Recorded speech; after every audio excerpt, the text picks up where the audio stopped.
What's going on, everyone? I know it's been a minute since we last hung out, and trust me, I've actually been doing stuff, not just lazing around doing nothing. Jumping straight into it.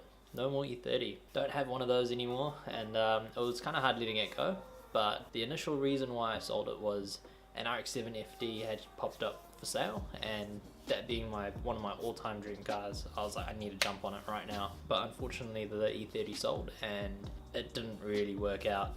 Other things came up and stuff like that, and yeah, it just didn't buy anything for a while. So then I had to talk with some mates and some people that, you know, I could get advice from on what I should do and in terms of drifting really, and where could I go from here.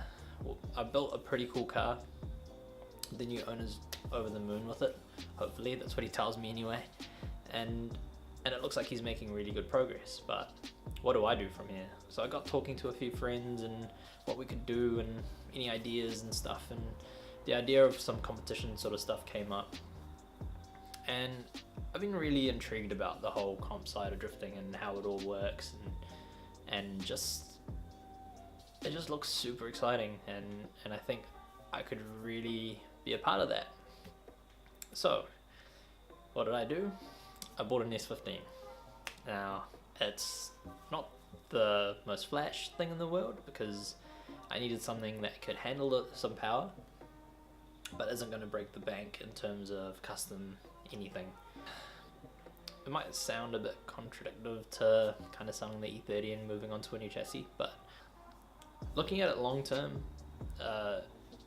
pulling power out of S chassis is actually a lot easier with bolt-on parts than using something like an E36 or an E46. Well, in New Zealand anyway, there are people overseas that do it really well in America and Europe, but unfortunately here in New Zealand we don't have the aftermarket backing for that just yet, and it's not really that available in terms of price for me.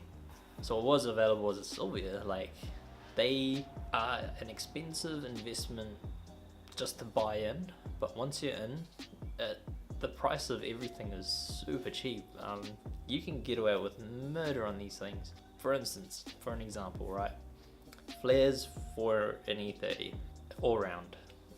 That'll set you back about $2,000 once it's landed in New Zealand for just some over fenders. Now, for this S15, it's gonna be about $700 for all four. Now that's ridiculous. Like, that's crazy. And these are nice flares. Not some rubbish backyard stuff, but like some Origin Labo or something like that. Just blows my mind. I think with the formula we're going with, and with this car, is angle kit, and really decent 6-cylinder turbo, a reasonably priced cage, and not too much work on the chassis. We're not gonna tube anything. We're just gonna leave it stock. We're not gonna cut anything up and stuff like that, because that's just where money starts to get a bit extreme. I mean, if we do happen to crash or something, then yeah, sure, we'll probably cut something off and put some tubes there just to replace it. But yeah, maybe I should show you this thing. It's pretty bare bones at the moment, but let's see.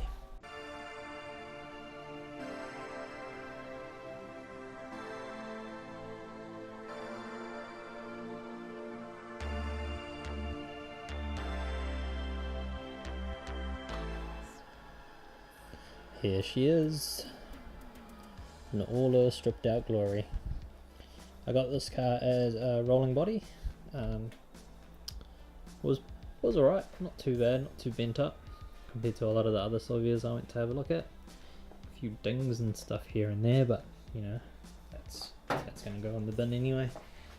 We've already stripped out the interior. This had a full, pretty nice interior, to be honest. So yeah, everything's stripped out, taking out the sound deadening and stuff to get ready for the roll cage. Hopefully going to leave this dash bar in. We'll see what Ricky says. He's going to be building the cage in this thing again, like my E30 was really nice. So why not go back to the same guy that did a good job last time. So yeah, we've still got one little bit to do there, and we're not going to really worry about this sort of stuff here. We're just going to leave that because we don't really need to take that out. We're going to leave the roof lining in, which is something different, and then we're going to put carpet back in, which is pretty cool, just to give it a nice little touch. Yeah. So yeah, I had a full interior at one stage, not anymore, but it's alright. So yeah, there's a lot of work ahead of me, and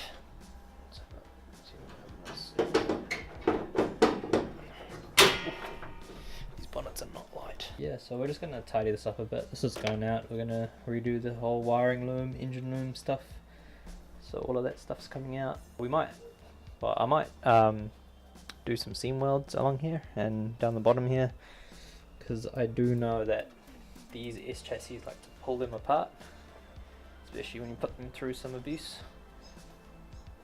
So yeah, she's not too bent up. That's a bit me.